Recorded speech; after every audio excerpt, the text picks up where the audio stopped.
हमने स्टार्ट किया था अपकमिंग एग्जाम जो जेकेपी कांस्टेबल का होने वाला है उसके लिए पॉलिटी को। लास्ट वीडियो लेक्चर में हमने द मेकिंग ऑफ कॉन्स्टिट्यूशन से स्टार्ट किया था। जिन्होंने भी वो लेक्चर नहीं देखा है, आई एडवाइज यू कि पहले जाके वो लेक्चर देख लें, फिर ही इस वीडियो लेक्चर को और देखें, क्योंकि ये कॉन्टिन्यूटी में रहने वाला है। आज हम मेकिंग ऑफ कॉन्स्टिट्यूशन के आगे हम जाएंगे। It will be the part 2 of the same lecture. जो पोर्शंस कुछ लास्ट लेक्चर में रह गए थे, आज हम उसे कंप्लीट करेंगे। हम पढ़ रहे थे मेकिंग ऑफ कॉन्स्टिट्यूशन के बारे में, जिसमें हमने ये पढ़ा था, थोड़ा सा एक क्विक रिवीजन ले लेते हैं लास्ट के वीडियो लेक्चर की, जिसमें हमने ये देखा था कि 1934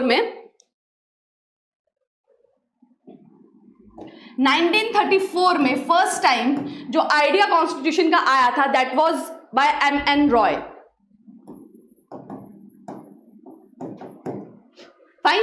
लेटर ऑन ब्रिटिश सरकार ने जब फर्स्ट टाइम इस डिमांड को एक्सेप्ट किया, दैट वाज इन 1940, और वो था बाय ऑगस्ट ऑफर, जिसमें उन्होंने फर्स्ट टाइम कॉन्स्टिट्यूशन असेंबली बनाने की जो हमारी डिमांड है उसे एक्सेप्ट किया था। फाइनली कॉन्स्टिट्यूटेड असेंबली बनाई जाती है, जिसके जो मेंबर हैं वो पार्टली इलेक्टेड रहते हैं और पार्टली नॉमिनेटेड रहते हैं। मैंने आपको बताया था कि किस तरह से हमारा पूरा देश 2 टाइप्स की कैटेगरीज में डिवाइड था। एक में प्रोविंसेस थे जहां पर ब्रिटिश सरकार का डायरेक्ट कंट्रोल था, और एक तरफ प्रिंसली स्टेट्स थी जहां कहने को अभी भी राजा महाराजा थे, एक्चुअल कंट्रोल तो ब्रिटिश सरकार के पास था, बट आप एक तरह से कहते puppet ruler were Raja Maharaja. So that were the princely states. तो प्रिंसली स्टेट से जो मेंबर्स आए वो नॉमिनेटेड थे, और जो प्रोविंसेस से आए दैट वर इलेक्टेड। ठीक है, जो भी इलेक्टेड हुए थे वो इनडायरेक्ट वे में इलेक्टेड हुए थे। उन्हें इलेक्ट किया था elected representative of provincial legislative assemblies में। प्रोविंसेस की जो लेजिस्लेटिव असेंबली थी उसमें जो मेंबर्स को चुना गया था, उन्होंने ही कॉन्स्टिट्यूएंट असेंबली के मेंबर्स को चुना था। फाइनली हमारा कॉन्स्टिट्यूशन बनके तैयार हो जाता है 26 नवंबर 1949 को। इस दिन ये पास कर दिया जाता है और अडॉप्ट कर लिया जाता है, और फाइनली इनेक्ट होता है 26 जैन 1950 को, जिसको हम सेलिब्रेट करते हैं एज अ रिपब्लिक डे। यहां तक क्लियर था? साथ ही हमने कमेटीज के बारे में पढ़ा था, जो कुछ इंपॉर्टेंट कमेटीज बनाई गई थी, जिसके चेयरमैन थे, लाइक ड्राफ्टिंग कमेटी के जो चेयरमैन थे that was B.R. Ambedkar. Rule and procedure के जो चेयरमैन थे that you have to tell me in the comment section. उसी तरह से इंपॉर्टेंट कमेटीज मैंने आपको बताई थी, जिनके चेयरमैन को आपको याद रखना है। आज हम उसके आगे बढ़ेंगे। सो जो कॉन्स्टिट्यूशन तैयार हुआ था, जिस वक्त ये तैयार हुआ, at that time it was having 395 articles, 22 parts and 8 schedules. तो 3 तरह के जो प्रावधान या प्रोविजंस आप एक तरह से कह लें कॉन्स्टिट्यूशन में पाए जाते हैं। कॉन्स्टिट्यूशन में शेड्यूल होते हैं, कॉन्स्टिट्यूशन में पार्ट्स होते हैं, एंड होते हैं आर्टिकल्स। फाइन। जैसे आपकी एक बुक होगी जिसमें आप यूनिट समझ लें और चैप्टर्स को मान लें। ठीक है, तो चैप्टर्स तो एज सच 395 आर्टिकल्स हो गए। Chapters will similar to like articles, जिसमें बताया गया होगा कि किस बारे में ये है, कंप्लीट उसकी एक्सप्लेनेशन दी गई होगी। शेड्यूल्स को आप कंसीडर कर सकते हैं एज अ यूनिट, ठीक है, और सब हेडिंग को एज अ पार्ट्स। सो जब कॉन्स्टिट्यूशन बनके तैयार हुआ था उस टाइम पे 395 आर्टिकल्स थे, 22 पार्ट्स एंड 8 शेड्यूल्स। प्रेजेंटली हमारे कॉन्स्टिट्यूशन में 448 आर्टिकल्स हैं, 25 पार्ट्स हैं एंड 12 शेड्यूल्स हैं। आपको शेड्यूल्स तो याद होने ही चाहिए कि कितने हैं आर्टिकल्स, क्योंकि जब तक मैं आपको ये लेक्चर दे रही हूं, उसके बाद जब तक एग्जाम कंडक्ट होता है तो कोई ना कोई लीगल चेंजेस होते रहते हैं, तो article keep on changing, but schedules जो हैं ये वेरी लॉन्ग टाइम से फिक्स है, and this you have to remember. और ये शेड्यूल्स क्या क्या हैं ये भी आपको याद रखना है। अभी तक 106 कॉन्स्टिट्यूशनल अमेंडमेंट्स कर दी गई हैं। ठीक है, जो भी इंपॉर्टेंट है, numbering is not so important कि अभी तक कितनी हुई हैं, बट जो इंपॉर्टेंट अमेंडमेंट हुई हैं वो हम पढ़ेंगे और वो आपको याद भी रखनी है। रिसेंटली सुपरवाइजर का जो एग्जाम हुआ था उसमें भी पूछा गया था एक अमेंडमेंट के बारे में। सो जो इंपॉर्टेंट अमेंडमेंट्स हैं वो भी हम पढ़ेंगे। Fine, okay. So the temporary chairman of the first meeting of the constituent assembly held on 9 December 1946 as Sachchidananda Sinha, was Sachchidananda. पहली बार जैसे मैंने आपको बताया कि कॉन्स्टिट्यूएंट असेंबली हमारी बन जाती है, किसके बेस पे ये तैयार की जाती है? On the base of cabinet mission plan. मैंने लास्ट वीडियो लेक्चर में आपको बताया था कैबिनेट मिशन प्लान आता है जिसपे पूरे प्रोविजन लिखे होते हैं कि किस तरह से कॉन्स्टिट्यूशन को बनाने के लिए एक असेंबली तैयार की जाएगी, उसमें क्या क्या मेंबर्स होंगे, कैसे होंगे, ये सब प्रोविजन कैबिनेट मिशन प्लान में दिए गए थे। वो 1946 में आई थी और उसी के बेस पे कॉन्स्टिट्यूएंट असेंबली को बनाया जाता है। और कॉन्स्टिट्यूएंट असेंबली अपनी पहली मीटिंग करती है 9 दिसंबर 1946 को। अब जिस दिन पहली मीटिंग होती है उस दिन अभी प्रेसिडेंट इलेक्ट नहीं किए गए होते, ठीक है। नॉर्मली आप भी देखते हैं जब पार्लियामेंट बैठती है तो फर्स्ट डे पे स्पीकर नहीं होते, तो उस टाइम पे प्रो टर्म स्पीकर रख दिए जाते हैं टेम्परेरी बेस पे। उसी तरह से जब कॉन्स्टिट्यूएंट असेंबली बनी उस वक्त उस असेंबली में कोई प्रेसिडेंट नियुक्त नहीं किया गया था, चुना नहीं गया था, अभी फर्स्ट मीटिंग थी। अब मीटिंग को चलाने के लिए कोई हेड तो चाहिए, तो उन्होंने ये सोचा कि जो भी असेंबली में जो भी सीनियर मोस्ट पर्सन है फिलहाल के लिए उसे प्रेसिडेंट बना देते हैं। देन कंसेंसस से यूनानिमसली सब मिलजुल के ये डिसाइड करेंगे कि कौन प्रेसिडेंट बनेगा। तो टेम्परेरी फर्स्ट मीटिंग पे जो प्रेसिडेंट बनते हैं दैट इज सचिदानंद सिन्हा। तो इस पे भी क्वेश्चन बन सकता है। सो फर्स्ट जो प्रेसिडेंट थे कॉन्स्टिट्यूएंट असेंबली के वो सचिदानंद सिन्हा थे और वो टेम्परेरी थे। लेटर ऑन राजेंद्र प्रसाद जी को बनाया गया था कॉन्स्टिट्यूएंट असेंबली का प्रेसिडेंट। फाइन। साथ ही यहां पे कुछ फैक्ट्स है। अभी तक का वर्ल्ड का सबसे ओल्डेस्ट आप कहें वर्ल्ड का non oldest constitution is of USA, United states of America. हमने यूनाइटेड स्टेट्स ऑफ अमेरिका से भी बहुत सी चीजों को बोरो किया है। देखिए जब कॉन्स्टिट्यूशन बनाने की बात हुई हमारे देश के सभी उस वक्त के जो फेमस पॉलिटिकल लीडर्स थे वो बैठे कॉन्स्टिट्यूएंट असेंबली में। अब किस चीज को लाना चाहिए ताकि हमारे देश जब आजाद हो उसके बाद इसकी गवर्नमेंट अच्छे से चले, सब लोगों की नीड्स का ध्यान रखा जाए। इतनी ज्यादा डाइवर्सिटी है रिलीजन में, कास्ट में, उन सब की बातों का ध्यान रखकर एकता के साथ, इंटीग्रिटी के साथ और सबको साथ लेके ग्रोथ की जाए। इस चीज को माइंड में रखते हुए उन्होंने वर्ल्ड के सभी कॉन्स्टिट्यूशंस की स्टडी की और वर्ल्ड के जितने भी कॉन्स्टिट्यूशंस थे उनसे अच्छी अच्छी बातों को, जो अच्छी चीजें थी जो उनकी that was can be moulded according to the condition of Indian society, जो इंडियन सोसाइटी की व्यवस्था के हिसाब से मोल्ड की जा सकती थी और भारत के विकास में हेल्प कर सकती थी, उन चीजों को वर्ल्ड के डिफरेंट कॉन्स्टिट्यूशन से बोरो किया गया। ठीक है, अच्छी अच्छी चीजों को डिफरेंट जगहों से लिया गया। इसीलिए जो हमारा कॉन्स्टिट्यूशन है ना वो वर्ल्ड का लेंथीएस्ट कॉन्स्टिट्यूशन है। उसमें बहुत सी चीजें ऐड है क्योंकि हमने वर्ल्ड के सभी चीजों से, सभी कॉन्स्टिट्यूशन से अच्छी अच्छी चीजों को बोरो कर लिया। ठीक है, क्योंकि उस वक्त के जो कॉन्स्टिट्यूशन फ्रेमर्स थे वो चाहते थे कि इस तरह का रूल बुक तैयार हो कि इन फ्यूचर हमारा देश प्रगति की राह पे चले और किसी भी तरह का आप कहें ना कंफ्लिक्ट ना पैदा हो। तो यूएसए का कॉन्स्टिट्यूशन पहले बना था and it is known as the world oldest constitution. ठीक है, so the idea of Indian constitution, जो ड्राफ्टिंग कमेटी के, जैसा मैंने अभी आपको बताया ड्राफ्टिंग कमेटी जो डिफरेंट कमेटीज बनाई गई थी जिसके बारे में हमने लास्ट वीडियो लेक्चर में पढ़ा था, उसमें से जो सबसे इंपॉर्टेंट कमेटी है इट इज ड्राफ्टिंग कमेटी जिसके चेयरमैन थे डॉक्टर B.R. अम्बेडकर। ठीक है, doctor B.R. Ambedkar was the chairman of drafting committee. ठीक है, और ड्राफ्टिंग कमीशन में टोटल 7 मेंबर्स थे। समटाइम्स ये पूछ लिया जाता है ऑप्शंस में कि इनमें से कौन सा पर्सन ड्राफ्टिंग कमेटी का मेंबर नहीं था, अगर बहुत ज्यादा ट्रिकी वे में क्वेश्चन पूछा जाए। आजकल JKSSB वैसे भी आउट ऑफ द बॉक्स बहुत से क्वेश्चंस पूछती हैं, तो हमें तैयारी इस तरह से कर रही है कि कुछ भी छूटे ना। ठीक है, सब कुछ नहीं पढ़ना है हमें, ठीक है, we need not to study everything under the sun, लेकिन उनका पुराना पैटर्न देखते हुए हमें चीजों को थोड़ा ज्यादा बेटर से भी पढ़ना है ताकि कोई चीज हमसे छूटे ना।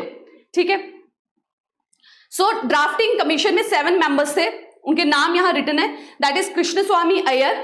आपको सिर्फ एक बार इन्हें गो थ्रू करना है ताकि अगर ऑप्शन इस तरह से आता है तो आप इजिली फाइंड आउट कर ले कि ये मेंबर्स थे और इनमें से कौन सा मेंबर नहीं था।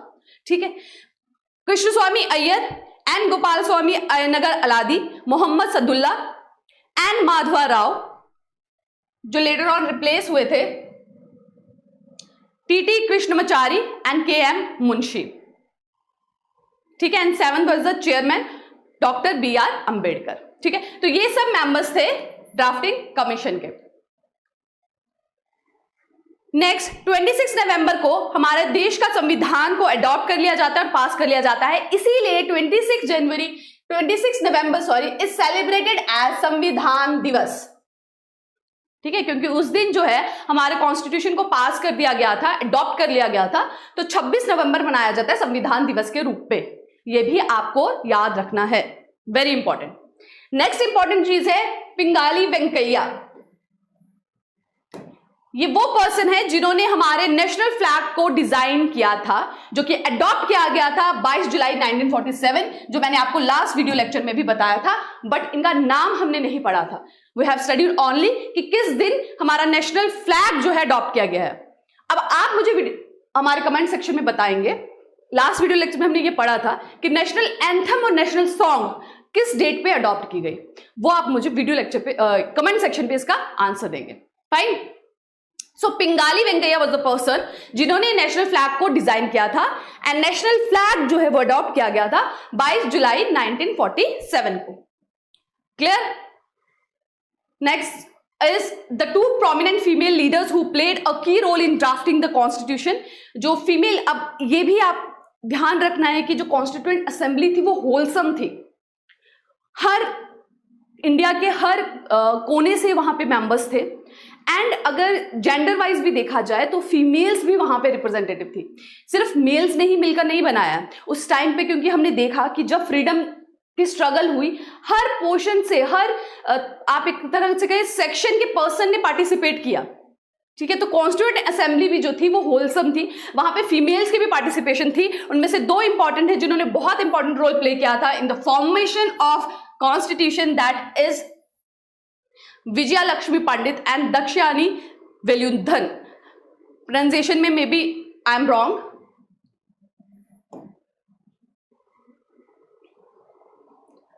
Next, the president of India is called the first citizen of India as per the constitution of India. और हमारे देश के पहले राष्ट्रपति कौन थे? डॉक्टर राजेंद्र प्रसाद। भाई, उन्हें ही बनाया गया था हमारे देश का पहला राष्ट्रपति, और राष्ट्रपति को ही फर्स्ट सिटीजन ऑफ इंडिया कहा जाता है अकॉर्डिंग टू कॉन्स्टिट्यूशन। ठीक है, बाकी कमेटीज के बारे में लास्ट वीडियो लेक्चर्स में हम ऑलरेडी पढ़ चुके हैं।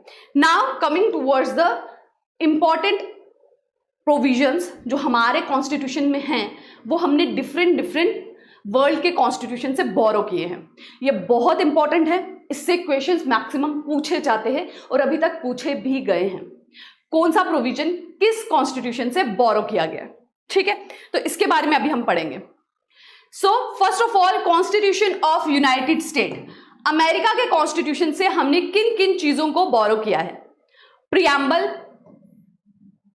जो मैंने आपको बताया कि जब भी आप कोई बुक पढ़ते हैं तो सबसे पहले प्रीफेस आता है, जहां पे जिस दिया होता है कि उस बुक जो होगी वो किसके बारे में है, किस तरह से लिखी गई है, किस उद्देश्य से लिखी गई है। सिमिलरली प्रियम्बल हमारे कॉन्स्टिट्यूशन का फर्स्ट पेज, अगर आपने एनसीईआरटीज पढ़ी है, बुक्स पढ़ी है, तो फर्स्ट पेज पे preamble is always mention. We the people of India से ये स्टार्ट होता है, और वहां पे सब जो इंपॉर्टेंट वर्ड्स मेंशन है उसे मैंने आपको लास्ट वीडियो लेक्चर में समझाया भी था, like democratic, republic, sovereign, secular. इन वर्ड्स का क्या मीनिंग होता है I have already taught you. जिन्होंने वो नहीं देखा है, do go and check that video lecture.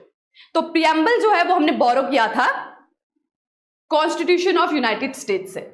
तो प्रियम्बल होना चाहिए, एज सच हमने सभी वर्ड्स वहां से नहीं लिए हैं, बट प्रियम्बल होना चाहिए जो जिस दे एक आप कहे आउटलाइन दे कॉन्स्टिट्यूशन की। That was borrowed from constitution of USA. Then fundamental rights, हमारे मौलिक अधिकार, इसके बारे में हम डिटेल में पढ़ेंगे। ठीक है, वो भी हमने यूएसए से बोरो किया है। Federal structure of government, federal structure मतलब different level of government, central government होगी, एक स्टेट गवर्नमेंट होगी, लोकल लेवल पे पंचायत होंगी, म्युनिसिपल कॉर्पोरेशंस होंगी। ये जो आइडिया है that is also borrowed from USA, that is United state of America. Electoral collage,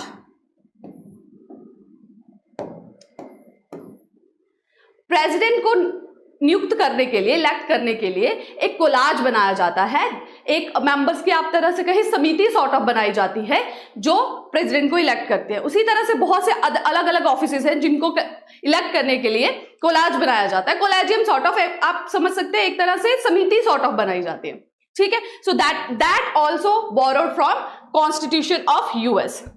independence of the judiciary and separation of power. Judiciary न्याय व्यवस्था वो इंडिपेंडेंट होनी चाहिए। इंडिपेंडेंट का मतलब वो किसी के कंट्रोल में ना हो। नॉर्मली आप देखें कि अगर जजेस को अपॉइंट करने की जिम्मेदारी मिनिस्टर्स को दे दी जाए, ठीक है, और मिनिस्टर अगर कोई करप्शन करें या कोई ऐसा क्राइम करें तो जज कभी उनके खिलाफ जजमेंट देगा? चांसेस हैं कि वो नहीं देगा, क्योंकि उसे डर होगा कि उसे जज की पोस्ट से हटा ना दिया जाए, उसकी ट्रांसफर ना कर दी जाए, है ना, ये डर रहता है। तो इस वजह से चांसेस है कि वो मिनिस्टर्स के खिलाफ जजमेंट ना दे और न्याय का साथ ना दे। इसी चीज को अवॉइड करने के लिए न्याय व्यवस्था का इंडिपेंडेंट होना बहुत जरूरी है कि वो किसी मिनिस्टर के, किसी लेजिस्लेटिव के कंट्रोल में ना हो। इसलिए हमारे देश में जो जजेस हैं उन्हें अपॉइंट करने के लिए एक सेपरेट, आप कहें एक तरह से प्रोसीजर एस्टैब्लिश है। प्रेसिडेंट उन्हें अपॉइंट करता है, हाँ, सुप्रीम कोर्ट के जजेस को प्रेसिडेंट अपॉइंट करता है, लेकिन एडवाइस किसकी होती है? सुप्रीम कोर्ट के जजेस की। मिनिस्टर्स का उसमें कोई रोल नहीं होता। हाई कोर्ट के जजेस को अपॉइंट करने के लिए गवर्नर और वहां के जजेस का जो एडवाइस है that is important. So that is about the independence of judiciary, जो कि यूएसए से बोरो की गई थी। Next, separation of power. Separation of power मतलब कि सबका जो पावर है काम करने की वो सेपरेट है जुडिशरी की। Just a sec, okay, sorry for interruption. Separation of power is different. जो लेवल होते हैं गवर्नमेंट के, लेजिस्लेटिव जो कानून बनाता है, एग्जीक्यूटिव जो उसे लागू करता है, और जुडिशरी जो न्याय व्यवस्था है, उनके जो पावर्स हैं वो अलग अलग हों। That was also borrow from USA. Judicial review का मतलब होता है कि जो कानून सरकार बनाती है उसको दोबारा से चेक करना, ठीक है, कि वो कानून सही है, सबके हक में है, किसी के साथ कोई डिस्क्रिमिनेशन तो नहीं हो रही, भेदभाव तो नहीं हो रहा, किसी के खिलाफ तो नहीं है ना। कभी कभी ऐसा हो सकता है कि जो कानून बने वो मेजॉरिटी के हक में हो और माइनॉरिटीज के खिलाफ हो, या माइनॉरिटीज को ध्यान में रख के बनाया गया हो और मेजॉरिटी का नुकसान हो रहा हो। तो ये देखा जाए कि वो सबके भले के लिए हो, ये चेक करती है जुडिशरी, ठीक है, न्याय व्यवस्था। तो जुडिशियल रिव्यू का कंसेप्ट भी लिया गया था यूएसए से। सो प्रियम्बल, जस्ट अ सेकंड, आपको इसमें से जो इंपॉर्टेंट है, जो आपको ध्यान रखना है, वो है judicial review, federal structure, fundamental rights and preamble, ठीक है, and equal protection under law. सबको कानून के सामने एक तरह की प्रोटेक्शन मिले। ये सब जो है that is borrowed from constitution of USA. Next, British constitution, Britain का कॉन्स्टिट्यूशन, क्योंकि ब्रिटेन ने हमारे ऊपर बहुत देर तक राज किया, लोग उससे बहुत उनकी जो एडमिनिस्ट्रेशन का तरीका था उससे फैमिलियर थे, तो उनके कॉन्स्टिट्यूशन से भी बहुत सी चीजों को बोरो किया गया that was good for our society.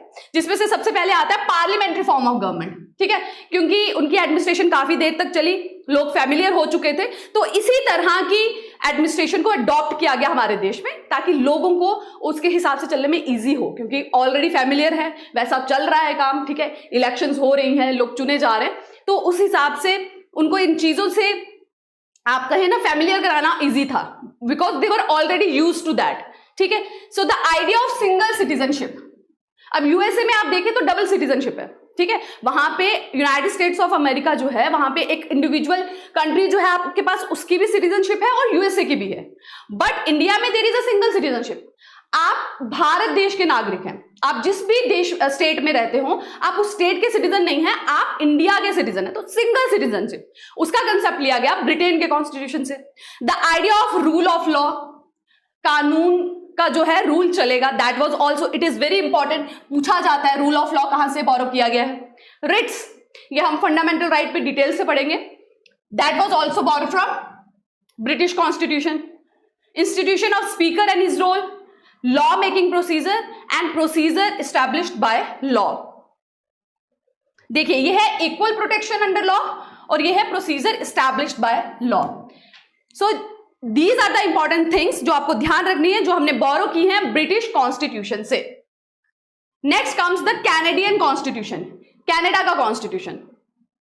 Canada के कॉन्स्टिट्यूशन से हमने बोरो किया है a quasi federal form of government. Quasi federal मतलब कि फेडरल तो है पर एक तरह से धुंधला, या आप तरह से करें क्लियर कट फेडरलिज्म नहीं है। अब हमारे देश में तीन तरह की गवर्नमेंट तो पाई जाती है, सेंटर है, स्टेट है, लोकल गवर्नमेंट्स है। लेकिन आप देखिए फंड्स के लिए स्टेट गवर्नमेंट सेंटर पे ही डिपेंडेंट है, पंचायत स्टेट गवर्नमेंट पे ही डिपेंडेंट है, और बिना फंड्स के कैसे काम चल सकता है? बिना फंड से तो कोई भी गवर्नमेंट नहीं डेवलप कर सकती ना। उसे कुछ भी काम करना है, कोई स्कीम बनानी है, कोई स्ट्रक्चर तैयार करना है, हेल्थ प्रोवाइड करनी है, एवरीथिंग नीड मनी, और मनी के लिए सेंटर पे डिपेंड है। तो फेडरल तो है, अलग अलग लेवल पे हैं, अपने अपने एरिया पे काम कर रहे हैं, लेकिन still it is quasi, clear cut नहीं है। ठीक है, तो सेंटर हमेशा स्ट्रांग रहता है क्योंकि मेजर कंट्रोल जो है that is under the central control. Funds हो गए, डिफेंस हो गया, फॉरेन अफेयर्स हो गया। ठीक, सो that is by Canadian constitution, ताकि देश को जोड़ के रखा जा सके, एक स्ट्रांग सेंटर हो, ताकि जहां पे भी इंडिविजुअल स्टेट्स जो हैं अपने आप को अलग ना कर से, इंडिया हमेशा यूनाइटेड रहे। So that concept was borrowed from Canadian, very important.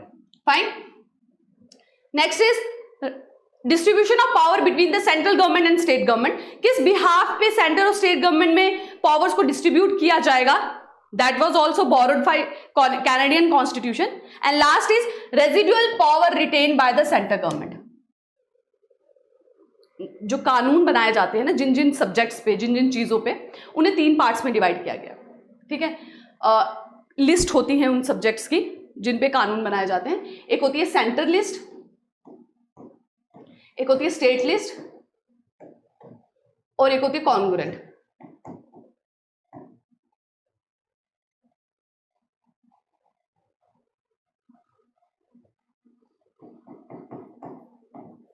Centre पे जितने भी सब्जेक्ट्स इन्यूमरेटेड है उस पे लॉ सेंटर गवर्नमेंट बनाती है, केंद्र सरकार बनाती है।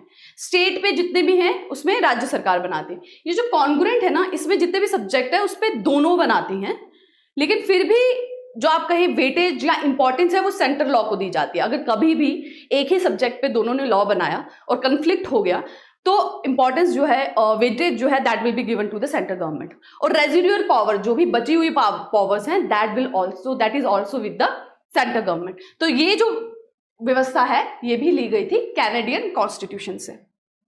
नेक्स्ट आता है आयरिश कॉन्स्टिट्यूशन। इसमें वेरी इंपॉर्टेंट डीपीएसपी, ये बहुत बार पूछा जाता है कि डीपीएसपी कहां से लिए गए हैं, ये हम पढ़ेंगे वीडियो लेक्चर में डिटेल से आगे आने वाले लेक्चर्स में।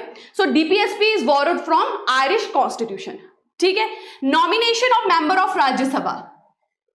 राज्यसभा हमारे पार्लियामेंट का एक ऑर्गन, ठीक है, तो वहां पे 12 जो मेंबर्स होते हैं दैट इज नॉमिनेटेड। आपने देखा होगा सचिन तेंदुलकर भी राज्यसभा के मेंबर हैं, ठीक है, जबकि उन्होंने कोई इलेक्शंस नहीं लड़ी है, बिकॉज उन्हें नॉमिनेट किया गया क्योंकि उन्होंने स्पोर्ट्स में बहुत अच्छा काम किया। ठीक है, तो उसी तरह से कला में, स्पोर्ट्स में, साइंस में, सोशल सर्विस में, कैटेगरीज में जो बहुत आप कहें अलग काम और बहुत ही डिफरेंट वर्क करते हैं, उनको नॉमिनेट किया जाता है वाया प्रेसिडेंट इन राज्यसभा। तो ये जो व्यवस्था है that is borrowed from Irish. So Irish से लिया गया है DPSP and nomination of member of Rajya Sabha and method of election of president, कि प्रेसिडेंट को कैसे इलेक्ट किया जाएगा, कैसे इलेक्टोरल कोलाज होगा, क्या प्रोसीजर होगा, that is also from Irish. इन दोनों में से ये दोनों इंपॉर्टेंट है, maximum these are asked in exams. ठीक है, नेक्स्ट फ्रेंच से लिया गया है idea of liberty, equality and fraternity, very important. French से लिया गया है लिबर्टी, इक्वालिटी एंड फ्रेटर्निटी, जो हमारे प्रियम्बल में भी मेंशन है। लिबर्टी आजादी, इक्वालिटी बराबरी, फ्रेटर्निटी भाईचारा। ठीक है, so these concept was taken from French constitution, और फ्रेंच में ये आए थे, ये मेन आइडल्स बन गए थे फ्रेंच रेवोल्यूशन में, और हमारे देश के लोग भी उस फ्रेंच रेवोल्यूशन से बहुत मोटिवेट हुए और उन्होंने यही जो आइडियल्स है वो हमारे कॉन्स्टिट्यूशन में इंक्लूड किए। Next is Australian constitution. इसमें आपको ध्यान रखना है कॉन्ग्रुएंट लिस्ट, जिसके बारे में मैंने आपको बताया, द लिस्ट जिसमें जो भी सब्जेक्ट मेंशन है उसमें दोनों राज्य और केंद्र सरकार दोनों ही कानून बना सकती हैं। ठीक है, next freedom of trade and commerce, that was also taken from Australian constitution. Next, constitution of Soviet union, that is USSR. ये कोल्ड वॉर के पहले की बात है, तब था, अब डिसइंटीग्रेट हो चुका है। तो सोवियत यूनियन से जो लिया गया था दैट इज फंडामेंटल ड्यूटीज, हमारे कर्तव्य, फंडामेंटल ड्यूटीज जो आर्टिकल 51 में मेंशन है, वो बोरो किए गए थे कॉन्स्टिट्यूशन ऑफ यूएसएसआर से। साउथ अफ्रीका में आपको ध्यान रखना है इलेक्शन ऑफ राज्यसभा मेंबर और प्रोसीजर ऑफ अमेंडमेंट, ठीक है, कि कॉन्स्टिट्यूशन में जितने भी आर्टिकल्स बने हैं, जितने भी कानून बने हैं, उनको अगर चेंज करना है तो किस तरह से चेंज किया जाए। हमारे कॉन्स्टिट्यूशन को ना बहुत फ्लेक्सिबल रखा गया। देखिए, समय के साथ समाज की नीड्स चेंज होती हैं, ठीक है, टेक्नोलॉजी आ रही है, टेक्नोलॉजी के साथ सरकार का रूल करने का तरीका भी बदलता है, तो कानून भी बदलने की जरूरत पड़ती है। तो कॉन्स्टिट्यूशन को ना बहुत फ्लेक्सिबल और रिजिड दोनों रखा गया है कि समय के साथ जिन चीजों को बदलने की जरूरत है आप उसे बदल भी सकते हैं by the way of amendment, but at the same time आप उसके बेसिक स्ट्रक्चर को नहीं बदल सकते, जो उसका मूल रूप है, जो उसकी आप कहें जिसपे वो निर्भर करता है, बेसिक आइडियल्स जो है उसके, आप उसे हिला भी नहीं सकते, ठीक है। सो हमारा जो कॉन्स्टिट्यूशन है that is a very beautiful blend of flexibility and rigidness. Okay, constitution of Germany से हमने लिया है suspension of fundamental rights at the time of emergency. Germany से आप ध्यान रख सकते हैं हिटलर जो कानून, जो मौलिक अधिकारों के आप कहें फेवर में तो कभी नहीं था, तो वहां से ही हमने लिया है कि इमरजेंसी के टाइम पे आपसे फंडामेंटल राइट्स लिए जा सकते हैं। इमरजेंसी का सिचुएशन है, वॉर है, ठीक है, तो उस वक्त जो प्रायोरिटी है that is the peace and security of the nation, तो फंडामेंटल राइट्स लिए जा सकते हैं। कॉन्स्टिट्यूशन ऑफ रशिया से लिए गए हैं, वो सेम हो गया, आई थिंक ये रिपीट हो गया दोबारा। Okay, so fundamental duties and idea of economic, political and social justice, ठीक है, सामाजिक और पॉलिटिकल और इकोनॉमिक जस्टिस, न्याय, इसके बारे में भी it has been taken from constitution of Russia. Last is constitution of Japan, that is procedure establish by law and government of India act से, this was the last act, government of India act जो था,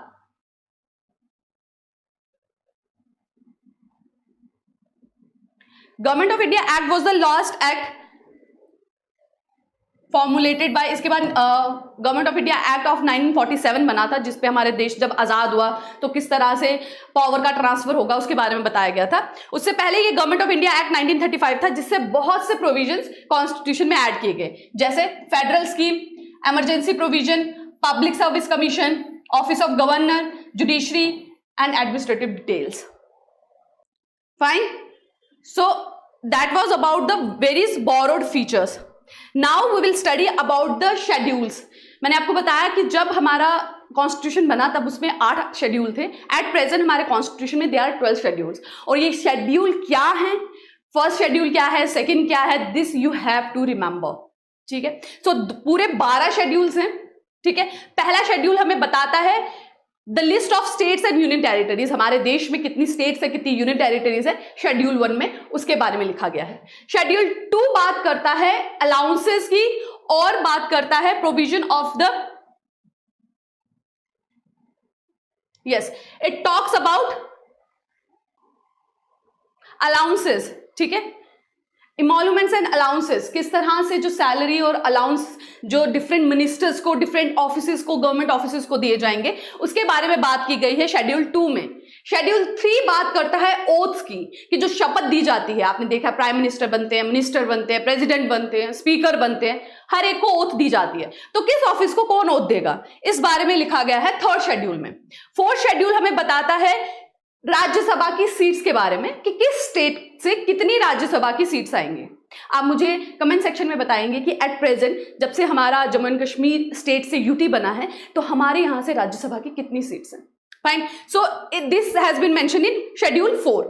schedule 5 talks about schedule areas and schedule tribes, ठीक है। Schedule areas जो separate रखे जाते हैं because of उसकी, आप एक तरह से कहें एडमिनिस्ट्रेटिव लोकेशन की वजह से, या आप कहें वहां पे जो लोग पाए जाते हैं उनके कल्चरल डिफरेंसेस की वजह से, जो एरियाज को सेपरेट रखा जाता है दैट इज शेड्यूल एरियाज और शेड्यूल ट्राइब्स, उनकी मैनेजमेंट किस तरह से हो। अपने नॉर्थ ईस्ट एरिया में देखें बहुत से शेड्यूल ट्राइब्स पाए जाते हैं, ठीक है, तो उनका जो एडमिनिस्ट्रेशन है वो डिफरेंट होगा, उसमें उनकी इन्वॉल्वमेंट ज़्यादा होनी चाहिए, उनके मेंबर्स की रिप्रेजेंटेशन ज़्यादा होनी चाहिए। तो इस सारे एडमिनिस्ट्रेशन का बारे में it has been written in 5th schedule. 6th schedule बात करता है administration of tribal area in states of Assam, Meghalaya, Tripura and Mizoram, AMTM। तो 5th शेड्यूल में बात की जाती है उन सभी शेड्यूल एरियाज की और उन सभी ट्राइबल एरियाज की that are other than Assam, Meghalaya, Tripura and Mizoram. और इन 4 स्टेट्स की बात की गई है इन 6th शेड्यूल। इन चारों एरिया में किस तरह का एडमिनिस्ट्रेशन रहेगा, it has been elaborated in 6th schedule. 7th schedule बात करता है लिस्ट की, जो मैंने आपको बताया, there is a union list, there is a state list and concurrent list, कि कौन किस सब्जेक्ट पे कानून बनाएगा। So the list is mention in 7th schedule, the subjects on which various government form the law. 8th schedule में it has been mention about language, official language जो है हमारे देश में। 9th शेड्यूल बात करता है provision as to validation of certain acts and regulation, कुछ लॉज हैं लैंड से रिलेटेड या कुछ कानून बने गए हैं वो वैलिड हैं कि नहीं हैं, उनके बारे में 9th शेड्यूल में बोला गया है। 10th शेड्यूल बात करता है डिस्क्वालिफिकेशन के, मिनिस्टर बनने के बाद आपको आपके पद से, मेंबर ऑफ पार्लियामेंट बनने के बाद आपको आपकी पोस्ट से हटाया जा सकता है, उसके क्या क्राइटेरिया होंगे। So that is about disqualification and it has been mention in 10th schedule. 11th schedule बात करता है पंचायत की एंड 12th शेड्यूल बात करता है म्युनिसिपल कॉर्पोरेशंस की, कि म्युनिसिपल कॉर्पोरेशन में किस तरह की पावर होंगी, कहां से फंड आएगा, किस तरह से वो काम करेंगे। सो इनको लर्न करने के लिए there is a easy mnemonic, that is T for territory, schedule 1 talks about territory. E for emoluments, allowances, second talks about it. A for oath and affirmation, ठीक है। TEA, R for राज्यसभा के seats, 4th schedule. F for schedule areas. O for other states like Assam, Meghalaya, क्योंकि 6th schedule बात कर रहा है administration की किन एरियाज में, असम में, मेघालय में, त्रिपुरा में, मिजोरम में। सो अदर स्टेट्स आप कह सकते हैं एक तरह से, ठीक है। So TEARSO, then this is union list, state list and congruent list. ये क्या बता रहा है, फेडरल स्ट्रक्चर है ना, कि अलग अलग लेवल पे गवर्नमेंट काम करती है, ठीक है। So it is F federal, 7th is F federal, 8th is language, official language, so O। 9 is about the laws and acts and regulation, so you can write L. 10th is about disqualification, you can write D. 11th is about P, that is panchayat, and 12th is about M, that is municipal. So this is tiers of old PM. So in this way you can learn all the 12 schedules, और कौन से schedule में क्या कहा गया है ये आप इजीली लर्न कर सकते हैं, ठीक है। So that is it for today's lecture. आज हमने शेड्यूल्स पढ़ा और हमारे कॉन्स्टिट्यूशन में किस कॉन्स्टिट्यूशन से कौन सा स्ट्रक्चर जो है, कौन से प्रोविजन जो है वो बोरो किए गए हैं, इसके बारे में हमने पढ़ा और साथ ही हमने कुछ फैक्ट्स के बारे में पढ़ा। नेक्स्ट वीडियो लेक्चर में हम स्टार्ट करेंगे fundamental right, that is very important, उससे भी क्वेश्चंस मैक्सिमम पूछे जाते हैं, ठीक है, क्योंकि जेकेपी कांस्टेबल की पोस्ट है तो लॉज और एक्ट्स के बारे में जानना इज़ वेरी इंपॉर्टेंट। तो वो आपको उसको बहुत ध्यान से करना है और उसमें जो भी इंपॉर्टेंट चीज़ें हैं उन्हें याद भी रखना है। So that is it from my side. मिलेंगे नेक्स्ट वीडियो लेक्चर में नए टॉपिक के साथ। Till then take care, thank you.